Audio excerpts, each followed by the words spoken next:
if there was any Marvel character I was more afraid not to take seriously than Thor, it would definitely be Captain America. Not only was his design so silly with the bright blue, the giant bullseye, and the little wings on the side of his head, but there was already a movie made in the 80s that looked like it was made in the 70s that, big shock, was not very good. In fact, there's even a Nostalgia Critic review of it.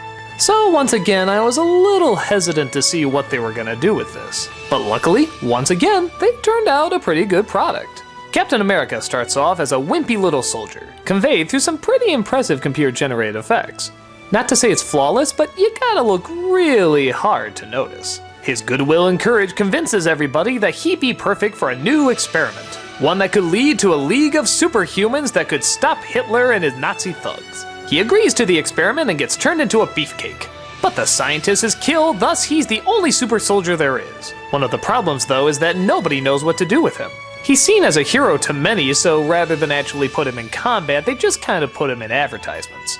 Big shows, dance numbers, all sorts of good stuff promoting the good of the war, but he's not really doing that many heroics. Finally they agree to send him into combat and he does a great job. That is until he comes across the evil Red Skull, played by Hugo Weaving. Through action, adventures, stunts, and all sorts of great effects, Captain America fights off Nazis and saves the day more times than you can count. Again, not having read that much Captain America, I didn't really know what to expect from this film. And I also wasn't really sure if this was going to catch on in a market where we like things that are new and current, and this takes place back in the 40s. But through some good writing, some fun stunts, and again, some very likable actors, this movie turns out to be a good adventure. Yeah, I use the word adventure, it's not really as much of an action movie. Don't get me wrong, there's lots of fist fights and great stunts, but I don't know, maybe the 40s setting makes me think a little bit more of like Errol Flynn and flying planes and spinning around. Adventure just feels like the more proper word. The director of this movie also directed The Rocketeer, and it really shows. This guy knows how to make the time period look good. They also both star very similar main characters who are not dull, but not the most interesting either. But they're good. They're sort of the typical hero you would see in the 40s. Very simple, but very likable. Naive, but always looking to do good. Even some of the typical cliches are played with a little bit. Like there's a scene where this guy grabs this kid and he throws him in the water trying to escape. He's about to jump in and save the kid, but the kid says, "No, go after him, I can swim." God, isn't that refreshing? The Marvel movies really do seem to have this great technique of taking cliches that exist and either playing with them or only taking the best aspects of them.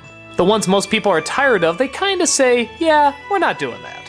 We know you don't like them and we know you think they're boring, so we're only gonna stick to the ones that are classic for a reason. And this one does have a lot of the classics. The bad guy with the disfigured face, the triumphant symbols of America everywhere, the heroic stunts, the mad scientists, all that good stuff. It's lighthearted, but it doesn't steer away from some heavier moments either. When somebody dies, it really feels like they die. And when some characters are separated by a long distance or even time, you do feel legitimately bad. I do have one major criticism of the movie, it's with the villain. I know it sounds strange, but this is the one thing the 80s film actually did better. That is, when they actually showed him. Through most of the original film, they couldn't show the Red Skull and he looked pretty ridiculous, but when they did show him, he looked fleshy, he looked creepy, he had these beady eyes, he had this great voice. Hugo Weaving is fine when he just looks like a human, but then when he rips off the mask and shows his real face, it looks pretty lame. It just looks like a plastic mask where the other one looked really juicy. The villain as well is kind of a little dull. Not that I remember him being like really annoying or stupid or anything, I just don't remember that much about him. That does seem to be the one weakness of the Marvel films is, while they do a great job portraying the heroes, they don't usually portray the villains that interestingly.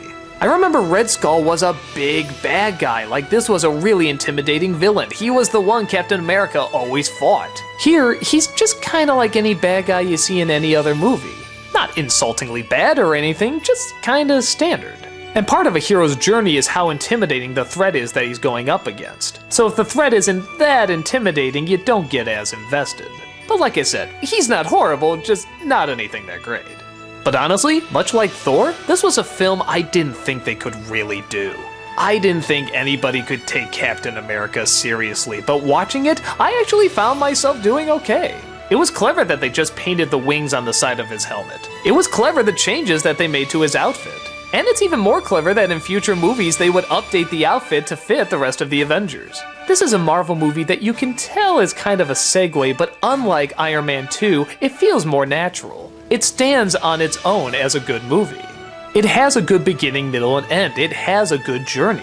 It has good character arcs. It has good concerns. If the villain was a little stronger, it probably would have stood out a little bit more, but as is, I was once again really impressed. I wanted to know what was going to happen to Captain America next after the credits rolled. At this point, I was finally realizing Marvel is really making traditional comic book movies work. They didn't have to pretend to be anything else or talk down to you or hide behind anything. With just a few cleverly planned out updates, they were making comic book movies that comic book fans have always wanted to see.